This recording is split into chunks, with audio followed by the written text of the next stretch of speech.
You lie down to sleep, the day is finally over, the lights are off, your phone is quiet, the whole world is quiet. You did everything that was asked of you today. You were patient with people who were tired too. You are safe now, nothing is wrong. And yet, the moment you close your eyes, it begins. One scene, the same scene, one message, one mistake, one look on someone's face, one sentence you wish you had said differently. You turn to the left, it follows you. You turn to the right, it follows you.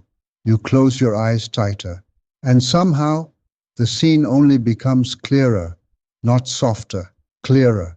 Like your mind has opened a small theater in the dark. And tonight, you are the only person watching. But here is the strange part. This is not happening because you want to suffer. This is why your mind replays everything at 3 in the morning. Some part of you still believes that if you watch it just one more time, you might finally fix it. Tonight, we are not going to fight the mind. We are going to understand the loop, why it starts, why it gets louder in the dark, and how to come back without pretending it did not hurt. There is a difference between remembering something and being taken by it.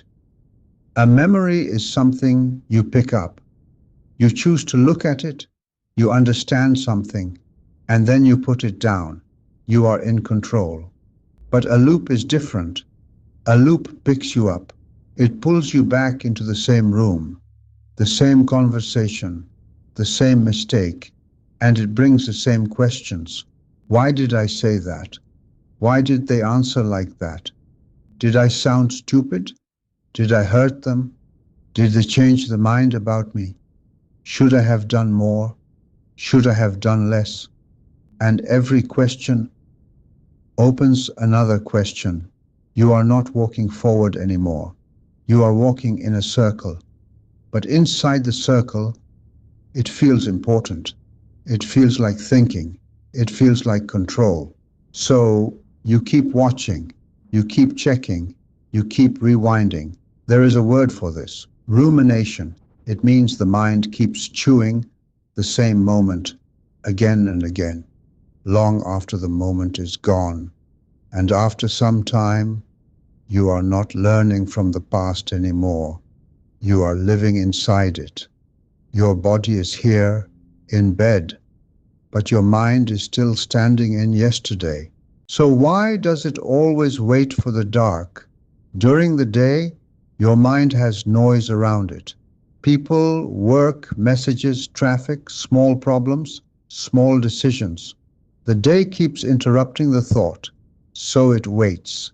It waits behind the noise. It waits behind the screen. It waits behind the next thing you have to do. Then night comes, the work is done, the people are gone, the phone goes down, and the room becomes still. Nobody is asking you anything, nothing is moving, and suddenly the mind has space, and the thought steps forward, not because the night is dangerous, but because the night is empty, and in an empty room, even a small sound feels loud. One small memory becomes a movie. One small sentence becomes a trial. One small mistake becomes your whole identity. This is why 3 in the morning can feel so cruel. Not because the thought is new, but because there's nothing else in the room to make it smaller. The fewer the distractions, the louder the loop. But remember this, loud does not always mean true. Sometimes loud only means there is nothing else speaking. The mind does not always replay the worst thing. Often, it replays the unfinished thing, the thing with no clear ending, the message they never answered, the face you could not read, the goodbye that felt strange, the apology you never gave, the apology you never received, the moment where your heart still says, wait, what happened there? That is the scratch, Think of an old record. The music wants to move forward, but the needle catches on one damaged place. Again, again, again. Not because the whole song is broken, but because one tiny place is unfinished, and every time it plays, it cuts the groove a little deeper. At first, you only remember the moment. Then you remember the feeling. Then you become the feeling. Shame, regret, fear, embarrassment. And soon, you are not asking what happened. You are asking, what is wrong with me? This is how the scratch becomes dangerous. It takes one moment from your life and tries to make it the meaning of your whole life. But listen, one moment is not your whole story. One mistake is not your whole character. One awkward conversation is not your whole future. It was a scene. It was never the whole film. So why do you keep watching if it hurts this much? Because there is a part of you that is trying to protect you. It says, look again, check again. Maybe you missed something. Maybe there is a clue. Maybe, if you understand it perfectly, it will never hurt you again. This part of you is not your enemy. It is trying to guard you, but sometimes the guard does not know that the danger is already over, so it keeps pointing at the same wound. It keeps saying, watch this, watch this, watch this, and you begin to believe that watching is the same as control, that replaying is the same as repair. But now, look closely. The wound is exactly the same as it was an hour ago. Watching it did not heal it. Watching it did not change the past. Watching it did not protect your future. It only kept you awake. Attention is not control. Replaying is not repair. Sometimes, attention is only a hand holding the wound open. And here is the quiet truth. The wound was never asking for a perfect explanation. It was asking something much simpler. Am I okay now? Am I safe now? Can I come back to the present? Now think about the 40th replay, not the first one, the 40th.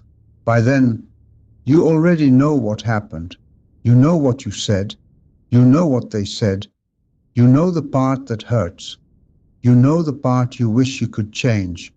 The 40th replay is not giving you new information. It is giving you the same pain in a new circle. And this is where so many people get stuck, because pain feels meaningful.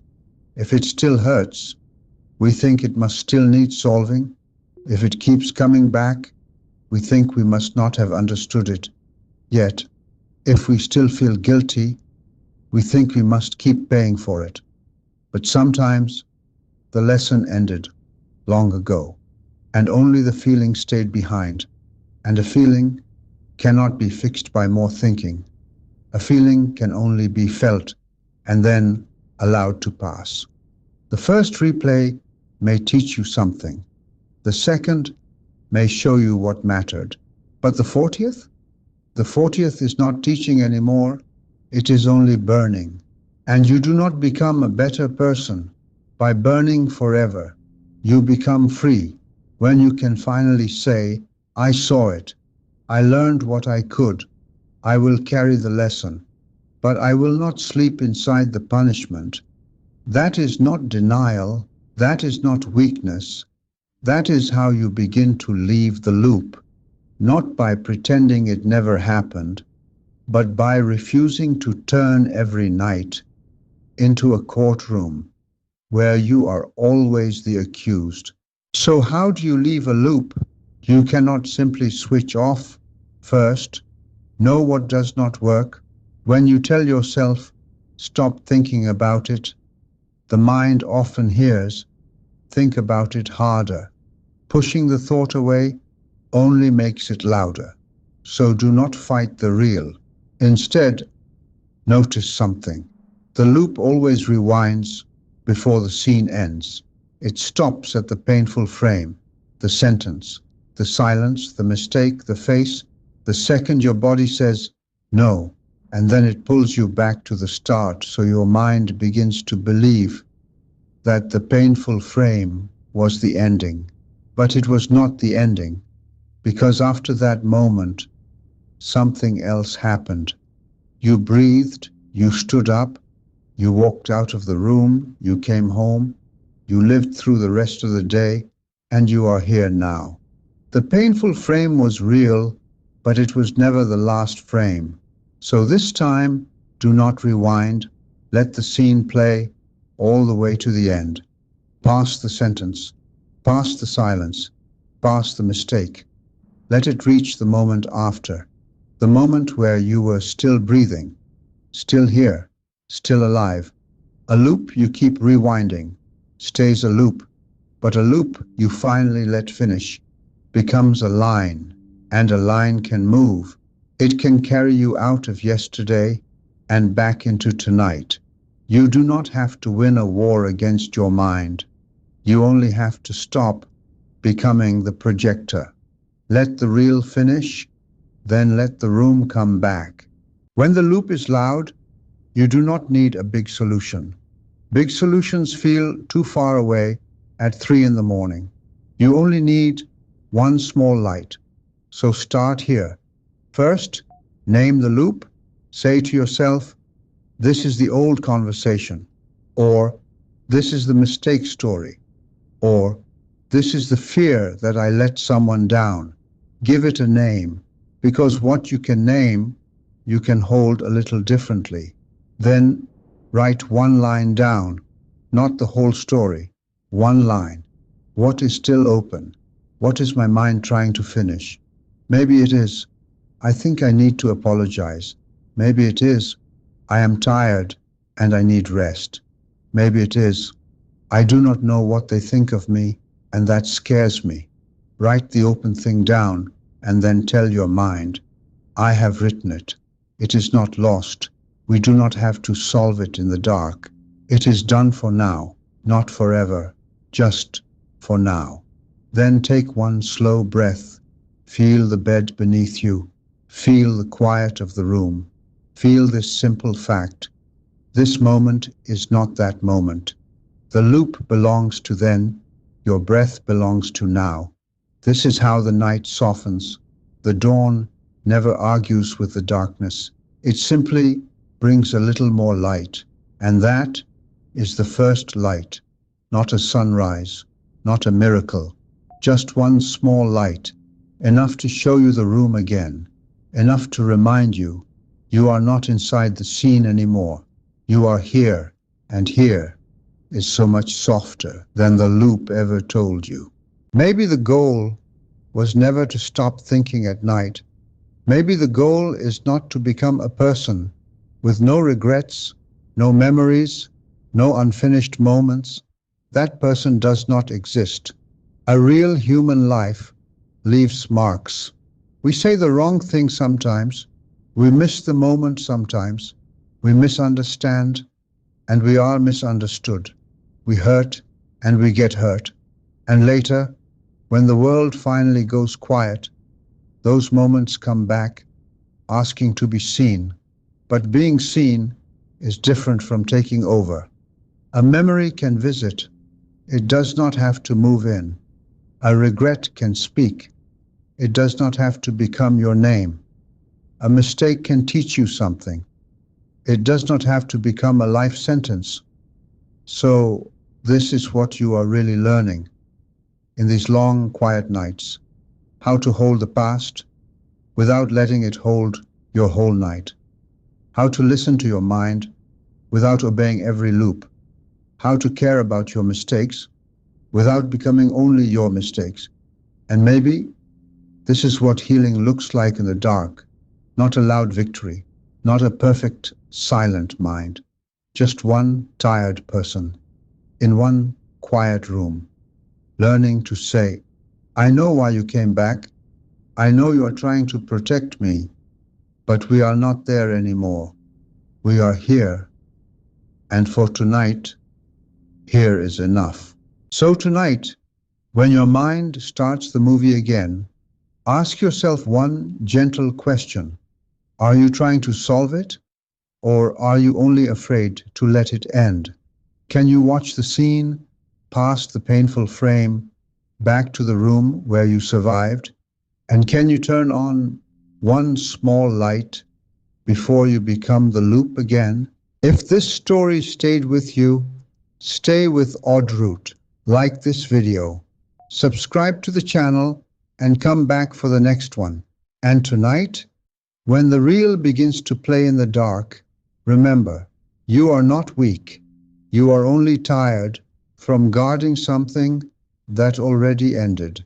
So do not fight it, let it finish, and then turn on one small light. One night, one loop, one light. Good night.